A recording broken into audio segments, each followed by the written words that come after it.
there, everybody. This is Gary from Constricted and Addicted, and we are back. I just want to say thank you to my new subscribers. I got a notification, and next thing you know, I've got 1,000 subscribers on my channel, and it's like, really, all I really wanted to do was share my beautiful animals with everybody, and put reticulated pythons in a positive light. And to be completely honest, I got a little burned out on it. Sometimes with everything that I do with my life and the editing of the videos, and it got to be a little bit exhausting. So I cut off from it for a while. And then I tried to pick it back up, and I tried to pick it back up, but it just never stuck.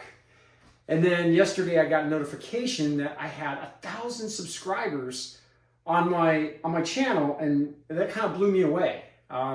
So I want to thank everybody for taking the time to subscribe to the channel.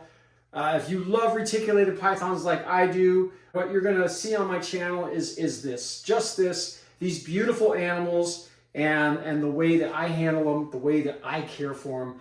And I hope it's as important to you as it is to me. So that being said, we're going to do a topic today about feeding these beautiful animals. So stick around and let's get started.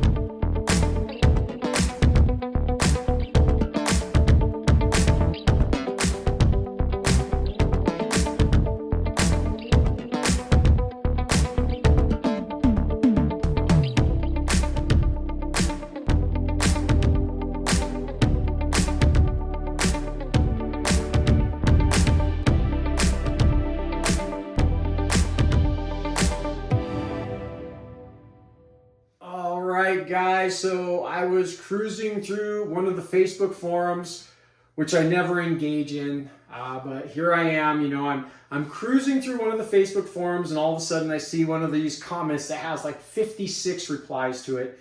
And if you're like me, I usually check out what everybody's saying in those replies. And this particular comment started regarding feeding reticulated pythons, and how one individual had gotten a 2-year-old reticulated python from someone, and they felt that it was malnourished, it was skinny. And it made me think about the question, you know, are we overfeeding or are we underfeeding these beautiful animals, right? I started to think about it, and I've been able to interact with quite a few people in the hobby about how they feed their animals, and then tailor my own schedule to my own animals. And this is Dottie right here.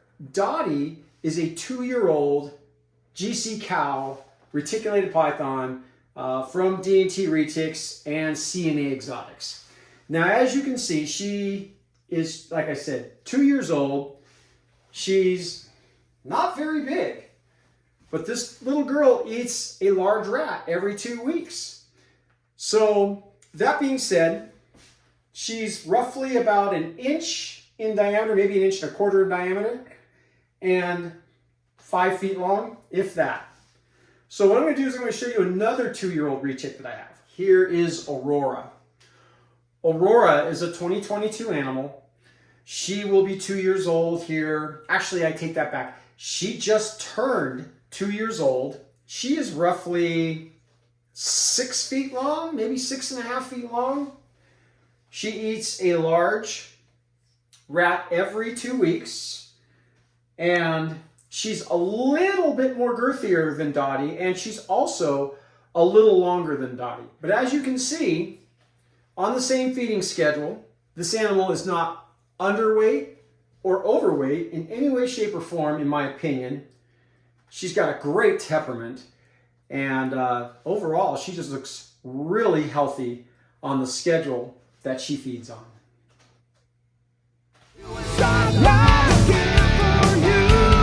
USA.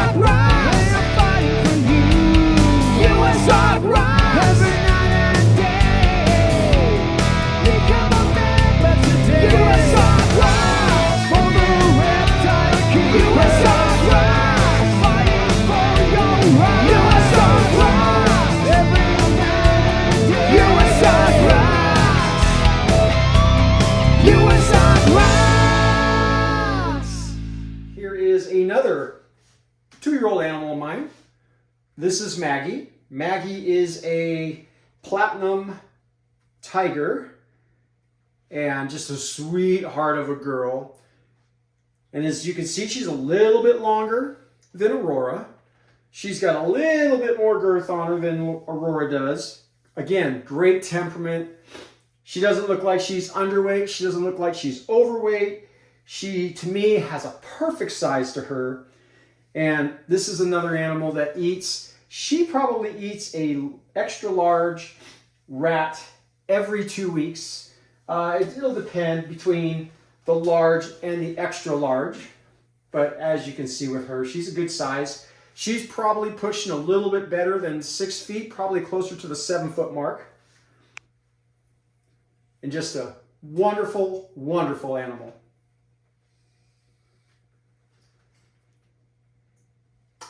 Here is a 2-year-old purple tiger from D&T Retics. This girl just turned 2. She is probably my largest 2-year-old. Not really, now that I think about it. Scarface is probably closer to 10 feet, and he's going to be 3 in April, but he's still a 2-year-old as far as I'm concerned. But this girl just turned 2 in February. She is probably right about, like I said, the 8-foot mark. She is probably about 1.5 inches in diameter. And again, I don't think she's overweight. I don't think she's underweight. I think she's perfect size. She has a great temperament and just is a wonderful, wonderful animal. And this one may not be a fair assessment. This is Kaya. She's 2 years old. She's, if even, 5 feet long, but she's a pure F2 Coyote from Lucas Bagnera at Lab Exotics. This girl right here, she's going to be small. She's not really a fair assumption in what my point is for this video, but she is 2, and I figured I had to show her to you. My point being is that there's a lot of things that can determine, this is just my opinion, that can determine the size, the growth of a reticulated python.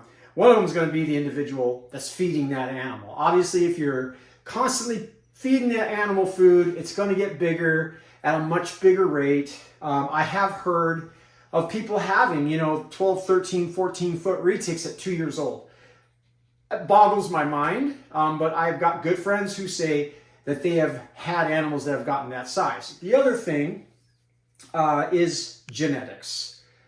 For instance, this girl here, she eats medium rats, and I just got her on medium rats. My other girls are eating anywhere between a large and an extra large, and Scarface eats small rabbits. So genetics, that's going to be another thing that plays a part in how quickly a reticulated python grows, how big they grow. The reality is that if you have a reticulated python and you're feeding it every 2 weeks like I do, that's just my schedule. Once they get past 1 year old, my experience is that you're going to have retics that are going to grow faster, they're going to grow bigger, and then you're going to have some that are not going to grow as fast, they're not going to grow as big. And to me, that's the genetics determining how big that animal is going to get. Plus the fact that I'm a keeper. So I have no intention whatsoever of breeding these animals, so I have no reason to be overfeeding or giving more food than they really require. I think in a lot of cases, maybe reticulated pythons are misunderstood as the animals that require more food. They have a quicker metabolism, they burn their food faster, so therefore we're supposed to feed them more. And the reality that I know of, and this is again completely my opinion, if you were to go into the wild and see this animal in its natural state, you probably would not see a 20-foot, 250-pound reticulated python. Chances are you're going to see a longer, more leaner animal because it doesn't have the same access to food as we give them. So this is what spawned this whole deal about me doing this video tonight was, you know, watching a bunch of people chime in on their keyboard warrior avenue of getting their point across on a Facebook forum. I don't participate in Facebook forums for that reason. I don't like drama. I don't like chaos. I don't like any of that stuff. But you know, I'll express my opinion, and my opinion doesn't necessarily have to be in line with anybody else's opinion. All I can do is share with you how I grow my animals. And for me, the proof is in when I share them with you. And I can share a 6 foot, 2-year-old animal with you that does not look like it's undernourished in any way, shape, or form or overfed. And then I can share another 2-year-old animal that's cresting 10 foot long in the same condition. Doesn't look like it's overfed, doesn't look like it's underweight. And I believe a lot of that just has to deal with genetics and what that animal is been dealt with to grow with. So you guys, I appreciate you. Thank you so much for everybody that stuck around with the channel. I'm going to resurrect it. We're going to do more stuff. I've got more animals, you know, like, so I have monitors now. And I'm in this major training phase with the monitors, really trying to socialize them. And I'm really thankful to Mike Stefani over at Mike's Monitors. He was the one who got me started. So I've got Bandit. So hopefully here we'll be doing some videos with Bandit. I've got a black throat monitor named Snickers. Maybe we'll be doing a video with Snickers. And I've also got a Savannah monitor named Booger. And who knows, maybe we'll do some videos with him as well. But it's really all about socialization right now. They're really not fun to put in front of a camera because my attention really needs to be on the animal and not the camera. So you guys have a wonderful time out there, and we'll see you on the next video. Thanks.